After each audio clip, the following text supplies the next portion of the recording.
तर मी आता उभा आहे हेरवाड आणि अब्दुल्लाट या रस्त्यावरती आणि इथं महापूर पंचगंगा नदी इथं वाहते आणि या पंचगंगा नदीला महापूर आलेला आहे आणि आपण पाहताय इकडे शेतवडीमध्ये पाणी घुसलेलं आहे. इथं ऊसाची पिकं इथं पाण्याखाली गेलेली आहेत आणि या ऊसाच्या सोडीमध्ये जर पाणी गेलं तर ते ऊस खराब होऊ शकतं. इथं शेतकऱ्यांचं नुकसान होत आहे.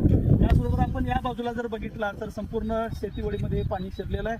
पलीकडे आपल्याला सोयाबीन दिसतं आणि सोयाबीनच्या पिकामध्ये सुद्धा इथं पाणी गेलेलं आहे आणि त्या सोयाबीनचं नुकसान होण्याची शक्यता आहे. या सोयाबीनच्या हा जो आहे क्षेत्रामध्ये सुद्धा महापुराचं पाणी घुसलेलं आहे. त्यामुळं त्या पिकाचं सुद्धा या ठिकाणी नुकसान होणार आहे. त्यामुळं या शेतकऱ्यांचं या महापुरामुळं नुकसान हे दरवर्षीच होत राहतं. म्हणून अलमट्टी धरणाची उंची वाढू नये यासाठी शिरोळ आणि हातकणंगले आणि सांगली जिल्ह्यातील शेतकरी बांधव रस्त्यावरती उतरत आहेत. तरी सुद्धा याची दखल आपलं शासन घेत नाही आहे.